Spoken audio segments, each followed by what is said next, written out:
Ne dozvolite puževima da unište vaše biljke.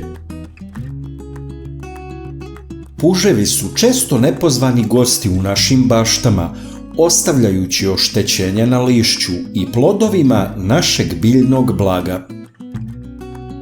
Borba protiv njih hemikalijama može biti štetna za zdravlje ljudi i okoline. Na sreću, postoji mnoštvo prirodnih metoda koje su jednako efikasne, a ne ugrožavaju okolinu i zdravlje. Nudim vam dve veoma efikasne, a po zdravlje i okolinu nimalo štetne opcije za suzbijanje puževa. Verovali ili ne, puževa kao ozbiljnih napasti u bašti možete se rešiti uz pomoć najobičnije kafe. Korišćenje rastvora kafe za suzbijanje puževa je popularna i jeftina metoda koja se vekovima koristi u baštovanstvu. Ova metoda može značajno smanjiti broj puževa na vašim biljkama. Za prskanje biljaka napravite rastvor od 20 grama kafe na 10 litara vode. Nemojte praviti jaču koncentraciju rastvora da ne bi naštetili biljkama. Ukoliko prskate zemlju oko biljaka, onda možete napraviti rastvor od 200 grama kafe na 10 litara vode. Voda koju koristite može biti hladna ili mlaka, nikako vruća kako ne bi oštetili samu biljku. Koristeći prskalicu, pažljivo isprskajte rastvor kafe na lišće i stabljike vaših biljaka. Obratite pažnju na donju stranu lišća gdje se puževi često skrivaju. Ako su puževi već napali vaše biljke, fokusirajte prskanje na te oblasti. Ponovite prskanje rastvorom kafe svakih 14 dana ili dok ne primetite značajno smanjenje broja puževa.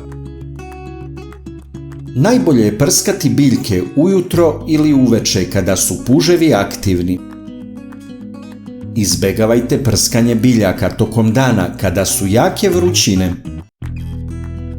Prednosti korišćenja rastvora kafe su jeftina i lako dostupna metoda, prirodna i netoksična, bezbedna za biljke i životinje, lako se priprema i koristi. Pivo protiv puževa deluje li i kako ga koristiti?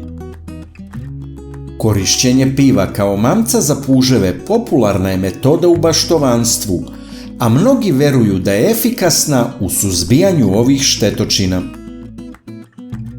Pivo ima slatkast miris koji privlači puževe. Pivo sadrži kvasac koji je omiljena hrana puževa.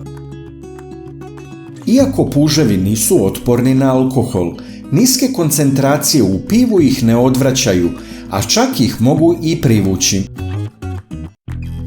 Koristite plitku posudu poput tegle, limenke ili plastične flaše.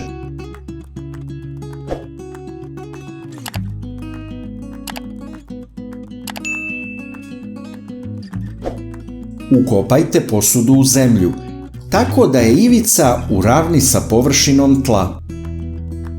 Napunite posudu pivom, ali ne do samog vrha. Za jaču privlačnost možete dodati malo kvasca u pivo. Ova zamka je izuzetno efikasna, samo pivo treba redovno menjati na svakih nekoliko dana. Naravno, ovo je opcija za manje površine i bašte. Najlakši način da podržite naš rad je da lajkujete video.